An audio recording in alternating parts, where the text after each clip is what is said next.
the conduct of the chairperson, the 4 commissioners have not placed before this court any information or document showing that the elections were either compromised or that the result would have substantially differed from that declared by the chairperson. Critically, they have not explained why they participated in a verification process when they knew that it was opaque up until the last minute. Indeed, at the Serena Hotel press briefing, the 4 commissioners acknowledged that thus far the entire election had been managed efficiently and credibly. The chairperson on his part did not make matters any better by maintaining a stoic silence, even as things appeared to be falling apart. All this, in our view, points to a serious malaise in the governance of an institution entrusted with one of the monumental tasks of midwifing our democracy, an institution that obviously needs far-reaching reforms, of which we shall say more in our detailed reasons. But are we to nullify an election on the basis of a last-minute boardroom rapture, the details of which remain scanty and contradictory between the chairperson of the commission and some of its members? In the absence of any evidence of violation of the Constitution and our electoral laws, how can we upset an election in which the people are participating without hindrance, as they made their political choices pursuant to Article 38 of the Constitution? To do this would be tantamount to subjecting the sovereign will of the Kenyan people to the quorum antics of IEBC. This we cannot do.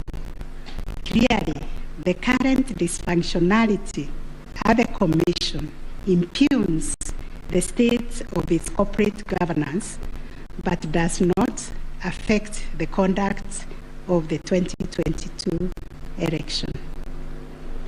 In view of the foregoing, we are satisfied that notwithstanding the divisions apparent between the chairperson and the 4 commissioners, IEBC carried out the verification, tallying, and declaration of results in accordance with Article 138, 3C, and 10 of the Constitution.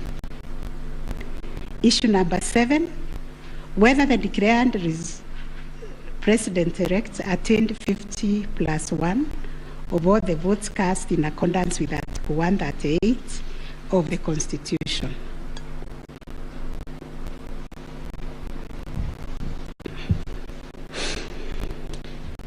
The first, second, and third petitioners averred that the first respondent did not garner 50%+1 of the total votes cast, and therefore did not meet the threshold provided by Article 138(4)(a) of the Constitution. They anchored their claims on the basis that in order to determine whether a candidate has attained 50%+1 of the votes cast, this ought to be calculated based on the total number of votes cast, excluding rejected votes. They argued that 50% of 14,353,165 votes, in their view, were the variant votes cast, which amounted to 7,176,582.77 votes. They therefore contended that by attaining 7,176,141 votes, the first respondent did not meet the constitutional threshold to be declared president-elect. Supporting the claim that the first respondent did not meet the 50+1 constitutional threshold was the 6th petitioner. His contention was founded on the backdrop of a press briefing issued by the chairperson of IEBC